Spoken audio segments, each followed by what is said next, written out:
The poets will not be reading scripts, and there will be some animation thing. I don't know the details, my other works this process. So I'm going to take advantage to read an excerpt, from Femi Oshofison's book, The Best of Times. Professor Oshofison is 80. He was 80 a month ago. Roughly 2 months ago. Now we're in August. And in the last 1 month, CORA has had 4 weekends of conversations of Oshofison's works. We've had quite a number of young people join us. We had about 50 to 70 people every week, and we trashed all of those poems that is written as Okiba Laonko. But Oshofison is also Nigeria's most performed playwright. If you're looking at, Professor Soyinka is the novelist and the one on the basis of being a playwright. But Soyinka is a decathlete, He's running a decathlon, he does many things. He's a filmmaker, he's a long essayist, long-form essayist, he's drama, he's written novels. Professor Oshofison is more a playwright. Well, he's got this collection of novellas, and I find one particular excerpt quite interesting. I'm not supposed to read any poem because these poets are competing against each other. And if you are going to read any poem, it looks like you are reading on their parade. So let me read from an Oshofison text, especially since this is in CORA, the Oshofison year. So this is Cholera College, and Oshofison is a satirist. The Prime Minister summoned his cabinet for an emergency meeting. It took only a week to assemble.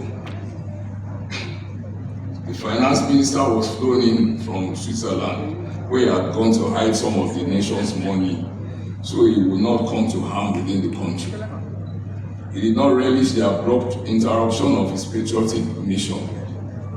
The Transport Minister was finally discovered by overzealous customs officers among some bales of smuggled lace cloth at the border.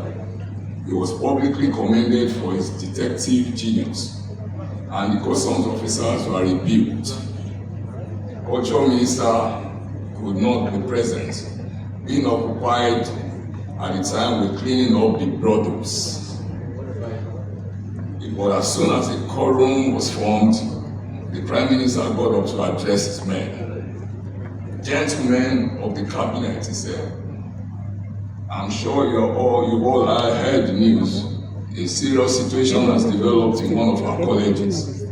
Cholera seems to have taken over power there. Now, what shall we do? Even before he finished, one of the ministers was on his feet. It's a lie, he shouted angrily.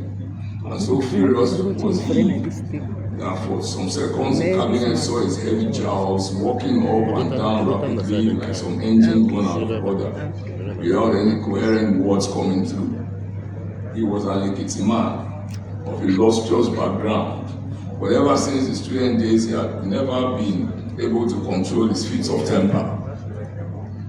But at last he recovered his voice and turned to the Prime Minister. It's a blatant lie, and you know it. Yes, sir. It's a conspiracy against me and you of all people, whom I've always trusted as a man of caliber, trying to disgrace me publicly. Some sympathetic slaps on his back helped him out of his stammer, while the Prime Minister stood aghast, keeping his distance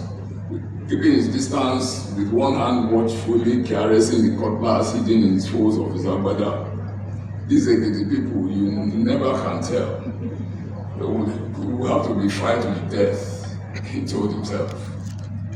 At last, a courageous voice dared to ask the irate minister why he should feel disgraced by the news of cholera breaking out of the campus. It's a lie, replied the Ekiti man unappeased. It's a conspiracy. I have not broken out anywhere or seized power. All I did was a paid visit to the campus last week, an official visit. And the minister no longer performed his big duty without the rumble of rumors, and the poor prime minister started to explain amidst the laughter what he meant by cholera, but he never had a chance, and the stalwarts are risen to his defense. What? Shrieked the Ijebu minister.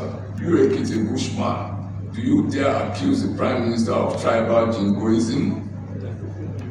All the Ekiti in the cabinet stared at that offense, remembering their warrior ancestors, those dirty heroes who had fought with the mighty Ogedengbe. How could an Ijebu, a mere son of sacrificial heroes, according to them, challenge a purebred son of the soil? And soon, the cabinet was split into rival factions as each ethnic group confounded the other with the exploits of his ancestors. Femi Oshofisan, the best of times. Thank you very much for indulging that. I know some people are wondering this man's going to take all the time. All right, so a welcome to the guests of honor, a distinguished long listed of us for the prestigious Nigerian Literature Prize, and all their families. I crave the indulgence of the chairman of the Board of Trustees of CORA, Chief Kayode Aderounmu, and members of the CORA Board of Trustees, the CORA Governing Board, and the leadership of Nigeria NLNG Limited. Welcome our friends, book lovers, book readers, literary enthusiasts, game well-wishers, and everyone here present at the 17th edition of the book party organized by the partnership of CORA and the Nigerian Prize for Literature.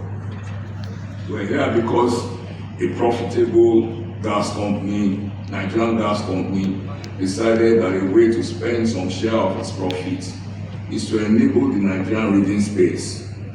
The last time we got together was August 3, exactly a year ago, at the Lagos Continental Hotel. I promise you we'll be at the National Theatre next year.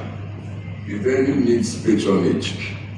It should be the primary site for cultural engagement of the magnitude and significance we're having today.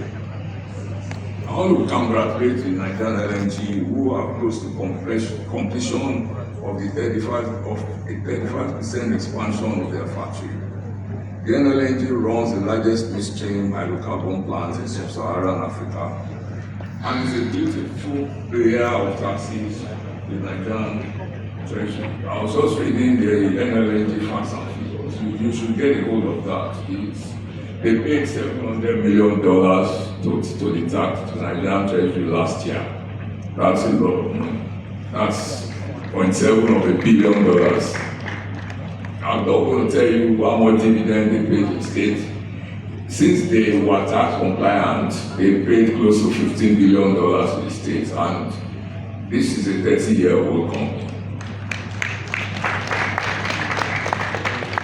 It's among Nigerian oil companies, it's essentially the one Nigerian company that, I mean, you know that the CEO is always in Nigeria, so they don't have an Oyibo, who runs affairs. They are not Chevron, or, I'm sorry, I'm not trying to knock those companies. I'm just saying that, we can do it.